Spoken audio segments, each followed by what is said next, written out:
बुरा ना मानना। पंचकुला के पागलो जो कहते हैं ना इसमें ऐसी विटामिन होती वैसी विटामिन होती, भाड़ में गया भैया, भूखे मर जाना पर किसी को मार करके अपना पेट मत भरना। किसी को मार कर अगर तुम अपना पेट भर कर रहे हो तो तुमसे बड़ा निर्दयी कोई नहीं है, तुमसे बड़ा पापी कोई नहीं है। हम तुमसे प्रार्थना करते हैं तुम्हारी कोई एक उंगली को काटे, तुम्हें अच्छा लगेगा या बुरा? बुरा लगेगा ना, हाँ या ना? बोलो। एक उंगली को नहीं तुम कटवा सकते। और विचार करना, जिन मुर्गों को, जिन बेचारे बकरों को काटा जाता, उनकी गर्दन को काटा जाता, उन पर क्या बीतती होगी। तुम अपने जीव के स्वाद के लिए जो पेट में जाके सब समान हो जाता, पता ही नहीं लगता क्या खाया, जीव के स्वाद के लिए तुम प्राण ले लेते हो, तुम जीने का अधिकार छीन लेते हो। अरे मेरे पागलो, तुम जिस चीज को जिंदा नहीं कर सकते हो उसे तुम्हें मारने का भी तो अधिकार नहीं है। और एक दिन मां श्रृंगार कर रही थी, बाल उलझे हुए थे, मां ने गोद में बैठाया। तुमने देखा होगा माताएं अपनी बेटियों को गोद में बैठा करके बालों को सुलझाती। मां गोद में बैठा करके बालों को सुलझा रही थी। बहुत से पशुएं लाए जा रहे थे, बड़े बड़े हिंसक जानवर। पशुओं को एक कमरे में बंद किया जा रहा था। सबरी ने पूछा, मां आज मेरा इतना श्रृंगार क्यों हो रहा, ये पशु क्यों आए हैं? मां ने कहा, बिटिया तेरा ब्याह है, तेरी शादी हो रही है और तुझे श्रृंगार इसलिए सजाया जा रहा ताकि तू पति को अच्छी लगे। और ये जो पशु मंगाए ना इसीलिए मंगाए हैं क्योंकि बारात आएगी तो निमंत्रण होगा, भंडारा होगा, तो कम से कम भोजन की व्यवस्था हो। इनको मार करके मांस से भोजन कराया जाएगा। सबरी को लगा ऐसा गृहस्थ जीवन किस काम का, ऐसा जीवन किस काम का जिसमें दूसरों को मार करके हमारा घर बसाया जाए। ऐसा जीवन किसी काम का नहीं है जिसमें दूसरों को। सबरी ने विचार किया, ये जीव मरेंगे मेरे विवाह में, भाड़ में गया ऐसा गृहस्थ, मुझे नहीं विवाह करना, मुझे नहीं शादी करनी। और रात के समय बारात आनी थी, रात को ही सबरी घर से भाग गई। भागते भागते जैसे ही जाने लगी सोचा मैं तो जा रही हूं, ये बेचारे जानवर बंधे हुए हैं, इनको थोड़ी देर में काटा जाएगा। दरवाजे खोल दिए, सब जानवर जंगल में भाग गए। भागते भागते जानवरों ने सबरी को आशीर्वाद दिया, जा जैसे मेरा बंधन खोला है तेरा परमात्मा बंधन खोलेगा। और सबरी वन में चली गई। पिता ने खूब खोजा पर पाया नहीं। रात के अंधेरे में बेचारी, पढ़ी लिखी तो थी नहीं, जाए कहां। एक पेड़ के ऊपर रहने लगी, दिन भर पेड़ में रहती ताकि पिता पकड़ ना ले। रात को उतरती, बगल में एक आश्रम था मतंग मुनि का। मतंग मुनि के आश्रम में रात को जाती, सफाई कर लेती, थोड़ी सी लकड़ियां लाती, रख देती, कुछ खाने को मिल जाता वही खा लेती। पर संतों को बताती नहीं ना, अपना मुंह नहीं दिखाती ना। अब रोज गुरुजी परेशान, अरे सेवा दिख रही है, ये सेवा करता कौन है वो नहीं दिख रहा। एक दिन रात भर विद्यार्थियों ने जाग कर देखा, चुपके से एक लड़की आती है, सफाई करती है, लीपा पोती कर जाती है, लकड़ियां रख जाती है। सुबह रात को ही सब विद्यार्थी पकड़ के ले गए गुरुजी के पास। बेटी तुम कौन हो? महाराज मैं दूर से ही प्रणाम करती हूं। महाराज मैं सबरी हूं, भिलनी की जाति से हूं, मैं बहुत छोटी जाति से हूं। अरे बेटी तो क्या हुआ, आ इधर बैठ। महाराज आप संत महात्मा हैं, हम आएंगे, आप पवित्र हो जाओगे। अरे तू टेंशन मत ले, कहीं कोई बेटी के नजदीक बैठने से पिता अपवित्र होता है? तू मेरी बेटी है, आ। बेचारी बैठ गई, उसने अपनी आप बीती बताई। पता है मतंग मुनि ने क्या कहा? मतंग मुनि बोले, बेटी अरे तू टेंशन मत ले, अब तू आ गई है, जाना मत, यहीं रहे। महाराज पर तुम्हें लोग क्या कहेंगे? तू टेंशन मत ले, महात्मा हूं, मेरा नाम ही मतंग है, मैं सुनता किसी की नहीं हूं। चल तू प्रेम पूर्वक रहे, खूब सेवा कर। अब रहने लगी से अब आश्रम में। पता है प्रिय श्रोताओं क्या हुआ? एक दिन मतंग मुनि के जाने का समय आ गया, प्राण निकलने वाले थे, सब विद्यार्थी रो रहे थे, सबरी भी जाकर रोने लगी। गुरुजी, ये लोग रो क्यों रहे हैं? बेटी, हम जा रहे हैं। कहां? ऐसी यात्रा पर जा रहे हैं, अब लौट के नहीं आएंगे। तो पिताजी, हमारी रक्षा कौन करेगा? बेटी, चिंता मत कर, हम तुझे राम नाम मंत्र दे देते हैं, ये मंत्र तेरी रक्षा करेगा। पर एक बात और बताओ, मुझे भी साथ ले चलो, मैं यहां क्या करूंगी? ना ना ना, तू टेंशन मत ले, तू यही रहे। बेटी, हम तुझे वचन देते हैं, अपनी भक्ति के बल पर तू यही झोपड़ी में रहना। देखना, जब त्रेता युग आएगा, ढूंढते ढूंढते राम तेरी झोपड़ी में आएंगे। एक वचन कान में पड़ गया, राम आएंगे। इतना कह के गुरुजी चले गए। मेरे पागलों, लौट कर बात नहीं हुई कि राम कितने बजे आएंगे, कब आएंगे, क्या पूजा करनी। एक शब्द नहीं हो पाया, सिर्फ एक गुरु का शब्द कान में पड़ा, तू चिंता मत कर, तेरे घर राम आएंगे। और सबरी ने प्रण ठान लिया, अब तो राम आकर के ही रहेंगे, मेरे गुरु के वचन व्यर्थ नहीं हो सकते।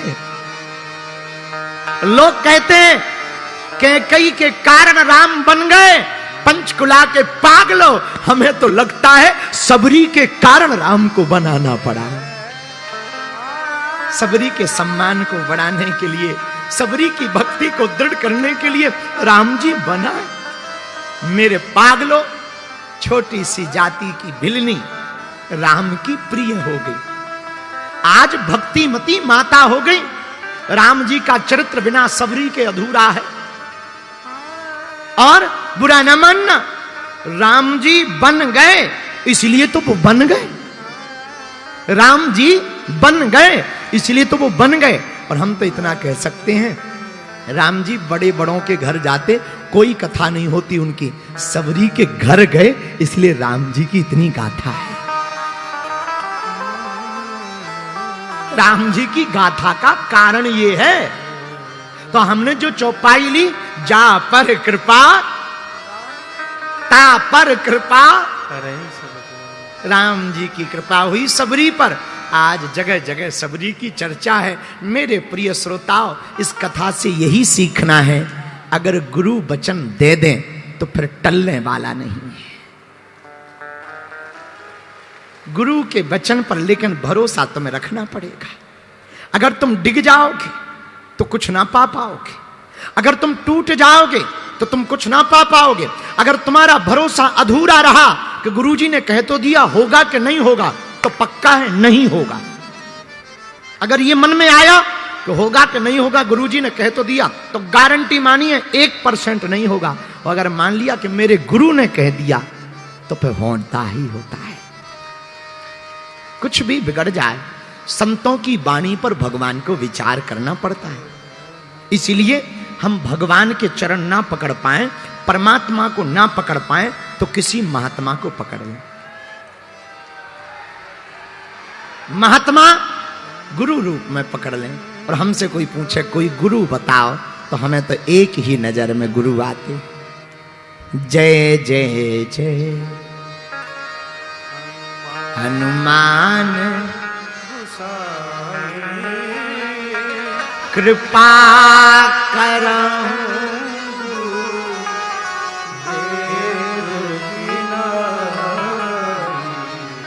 जय जय जय हनुमान गोसाई कृपा करो गुरु आप हनुमान जी के चरण पकड़ लो। पंचकुला के पागलो, हम तुम्हें वचन दे करके कहते हैं, व्यासपीठ से गारंटी के साथ कहते हैं, अगर तुमने हनुमान जी के चरण पकड़ लिए ना, तो तुम्हें राम जी के पास जाने की आवश्यकता नहीं है। राम को तुम्हारे पास लाने की जिम्मेवारी हनुमान जी की है। सुग्रीव गए थोड़ी हैं ना, राम जी आए हैं। विभीषण को कोई प्रयत्न थोड़ी करना पड़ा, राम जी ने अपनी, हनुमान जी ने अपनी गारंटी लगाई। भैया हनुमान जी ऐसे देवता, इसलिए तो हनुमान जी जैसा कौन होगा और देवता चित्तना पर हनुमत से सर्व सुख कर। लेकिन हम लोग इतने खतरनाक हैं, गुरु पे भरोसा नहीं करते, गधों पे कर लेते। हाँ, हम लोग गुरु पे भरोसा नहीं करते, लेकिन गधों पे जरूर कर लेते। एक हमारा चेला था पंचकुला में, अभी भी है, यहीं पंचकुला में रहता, नाम है चंगीलाल। हाँ, चंगीलाल हमारा चेला है चंगीलाल। हमारे पास गया, रात हो गई, हमने कहा रुक जाओ। बोले नहीं गुरुजी पंचकुला में काम है। रात को ही वापस आने लगा। कार में बैठा, 3 दोस्त साथ में थे। जैसे ही गाड़ी में बैठा, आगे बढ़ा, बिल्ली रास्ता काट गई। मित्र बोले बिल्ली, बोले नो प्रॉब्लम, आगे बढ़ो। सांप रास्ता काट गया। अरे बोले सांप, फिर भी वो नहीं माना, बोले आगे बढ़ो। जैसे ही और आगे बढ़ा, एक गधा रोता हुआ मिल गया। अब तो तीनों मित्र बोले पहले बिल्ली मिली, फिर सांप मिला, अब गधा मिल गया, लगता है कुछ बड़ा खतरा है, वापस लौट चलो। वापस आया, दरवाजा खटखटाया, हमने दरवाजा खोला। उनका क्या बात है? बोले गुरुजी वापस आ गए। हमका क्यों? बोले अब तो रुकेंगे। हमका रुकेंगे क्यों? हमने तो पहले कहा था मत जाओ, रात हो गई है, रुक जाओ। बोले गुरुजी नहीं, रास्ते में रोता हुआ गधा मिल गया। हमने कहा ठटरी के बरे, गुरु की सुनी नहीं, गधे की सुन ली तूने। बताओ, गुरु की सुनी नहीं, गधों की सुन ली। यही हाल है, हम लोगों का भी यही हाल है। गुरु की मानते नहीं, गधों की मान लेते हैं। बोलो सीताराम, जोर से बोलो। और पंचकुला के लोग तो वैसे ही महान होते हैं। अब पंचकुला की तो महिमा का पूछो मत। पंचकुला में एक बार हम बहुत पहले पूर्व जन्म में आए थे। हमने कहा अच्छा, एक स्कूल में गए। हमने कहा बच्चों खड़े हो जाओ। एक लड़का खड़ा हुआ। हमने कहा कहाँ के हो? बोले पंचकुला के हैं। कितने सेक्टर के? बोले 13 नंबर सेक्टर के। हमने कहा 15 फलों के नाम बताओ। उसने तुरंत फटाफट बता दिए। बोले गुरुजी आम, अमरूद और सेब। हमने कहा बहुत बढ़िया, 3 हो गए, 12 और बताओ। बोले गुरुजी 1 दर्जन केला ले लो।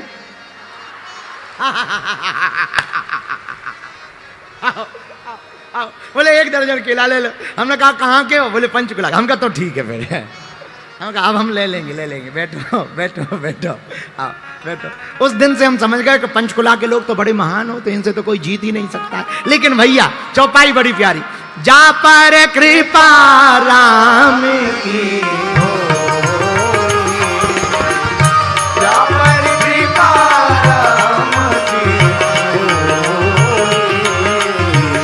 जा पर कृपा करे सब कोई, जा पर कृपा करे सब कोई। गाइए सीताराम सीताराम सीताराम सीताराम सीताराम,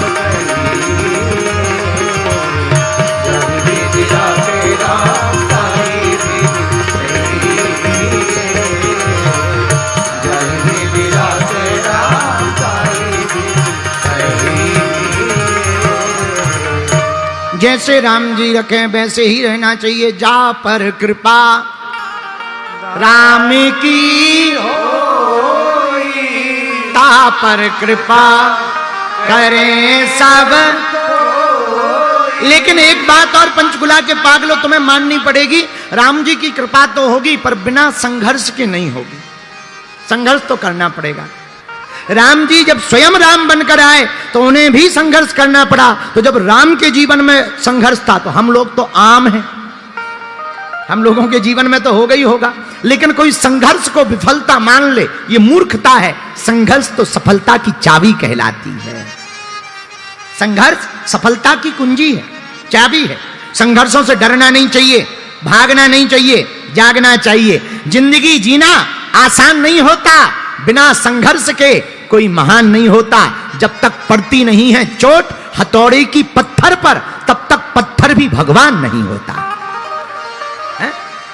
है? जब तक पड़ती नहीं है चोट हथौड़े की पत्थर पर, तब तक पत्थर भी तो भगवान नहीं होता। एक घटना घटी, हम बिल्कुल सत्य घटना बता रहे हैं, आपको सुनकर आनंद आएगा। यही पंचकुला में हमारा एक चेला रहता है चंगीलाल।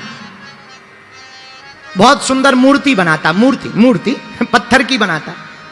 एक दिन एक विशाल पत्थर लेकर आया, हथौड़ा लिया, छेनी ली, पीटने लगा, मूर्ति बनाने लगा। एक मंदिर में मूर्ति जानी थी, पत्थर रोने लगा, क्योंकि पत्थर भी हरियाणा का था।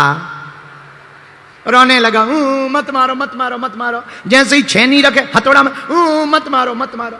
तो मूर्तिकार ने कहा भाई रो क्यों रहे हो? हमें चोट लग रही है, हमें चोट लग, हमें मत मारो। हमें मूर्ति नहीं बनना, हमें नहीं भगवान बनना, मत मारो। मूर्तिकार ने कहा मत बनो भैया। उस पत्थर को एक तरफ रख दिया, दूसरा पत्थर लाया, वो दर्द सहता रहा, रोता रहा, आंसू पोंछता रहा, और बड़ा विशाल पत्थर धीरे धीरे मूर्ति बन गया। एक गांव का आदमी आया, मंदिर के लिए मूर्ति ले जाने आया, सुंदर मूर्ति को देख करके बोला, उसका मन डोला, ये मूर्ति हमको दे दीजिए। तो मूर्तिकार ने कहा निछावर 500 रुपया दीजिए। मूर्तिकार चंगीलाल ने 500 रुपया निछावर ले ली, मूर्ति दे दी। वो जैसे ही मूर्ति ले जाने लगा तब तक उसकी नजर उस पत्थर पर पड़ी जो बेकार डला हुआ था। बोले बुरा ना माने, 10 रुपया एक्स्ट्रा ले लो, ये पत्थर कोई काम का है? बोले कोई काम का नहीं है, भयंकर दर्द वाला है, बहुत कमजोर है, भयंकर आलसी है, क्योंकि पंचकुला का है। तो बोले करें क्या? बोले इसको ले जाओ। क्या 10 रुपया में दे सकते हो? बोले ले जाओ। तो तुरंत उस गांव के आदमी ने वो पत्थर भी ले लिया, मूर्ति तो मंदिर में रख दी, वो पत्थर मंदिर के बाहर रख दिया, ऊपर बोर्ड टांग दिया, नारियल यहां फोड़े।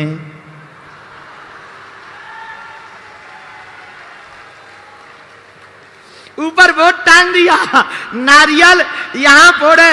तो जो पत्थर दर्द सह गया वो तो जीवन भर पुजता रहा, और जो दर्द नहीं सह पाया वो दे पटाक दर्द भी सहता रहा, और जिंदगी भी उसने बेकार कर ली। ये हनुमान जी का सूत्र है। लेकिन हम लोग एक बार प्रयत्न करते हैं, विफल हो जाते हैं तो टेंशन में हो जाते हैं, अब नहीं होगा, अब तो बड़ी बेकार जिंदगी है। देखा, जिंदगी भर तारीफ तस्वीर की होती है, कील के पुरुषार्थ को कोई नहीं देखता है। जब तक पत्ते पुराने झड़ते नहीं तब तक नए पतझड़ के बाद नए पत्ते आते नहीं। पतझड़ होती है तभी नए पत्ते आते हैं। ऐसे ही याद रखना, दुख का झूला जितना पीछे जाएगा, सुख का झूला उतना ही आगे तक आएगा। इसलिए संघर्ष से घबराना नहीं। संघर्ष अगर जीवन में है तो हनुमान जी से सीखना। मंदिर मंदिर प्रतिकर शोधा, सुंदरकांड। मंदिर मंदिर प्रतिकर शोधा। हनुमान जी मंदिर मंदिर गए, देखे जहां तहां अग्नित जोधा। सीताराम सीताराम सीताराम कहिए, जाहि विधि राखे ताहि विधि। जब घर घर हनुमान जी गए, कहूं ना देखी जानकी माता को, कहीं देखा नहीं, कहीं पाया नहीं। हनुमान जी थोड़े निराश भय। किसी स्त्री को देखें, लगे ये जानकी माता है। रावण के भवन में गए शयन किए, देखा कपिदेही। रावण को देखा, मृदंग डली हुई है, तरह तरह की स्त्रियां विण वस्त्र के डली हुई हैं, कुछ पान खाए हुए पान टबक रहा है। रावण भी विचित्र दशा में पड़ा हुआ है। लगता है रात भर रावण मदपान में मस्त रहा और स्त्रियों के साथ भोग विलासता के साथ साथ गीत संगीत में मस्त रहा। ऐसी स्थिति में भी हनुमान जी को देखा। तब तक एक सुंदर स्त्री के ऊपर नजर पड़ी हनुमान जी की। आहा, हनुमान जी को लगा यही है माता जानकी। लेकिन हाव भाव देखा, मुख रावण की तरफ देखा तो हनुमान जी तुरंत सावधान हो गए, ये नहीं हो सकती, हमारी मां ऐसी नहीं है। हमारी मां कितनी भी विपरीत परिस्थिति में रहे पर रावण की तरफ मुख नहीं कर सकती। हमारी मां तो प्रभु श्री राम की तरफ ही मुख रख सकती हैं। पर इतनी सुंदरी कौन है? इतनी सुंदरी तो एक ही है। लगता है ये मंदोदरी है। अच्छा, अरे आज तो बड़ा बुरा हुआ, पाप हो गया, हमने निर्वस्त्र स्त्रियों को देख लिया। हनुमान जी सोच रहे हैं, हमने निर्वस्त्र स्त्रियों को देख लिया, लगता है हमने बड़ा पाप कर दिया। हम ब्रह्मचारी, हमारा लगता है ब्रह्मचर्य खंडित हो गया है, शायद हमारे तप के ऊपर उंगली उठ गई है। हनुमान जी ने सोचा इससे अच्छा तो मर जाना चाहिए। ना जानकी जी मिली, ऊपर से ऐसी स्थिति में स्त्रियों को देख लिया, अब तो मर जाना ही ठीक होगा। तुरंत अपने बाह को उठाया और जैसे ही मारने लगे तो मन में प्रेरणा आई, नहीं मरना नहीं। क्यों? अभी राम काज करना है।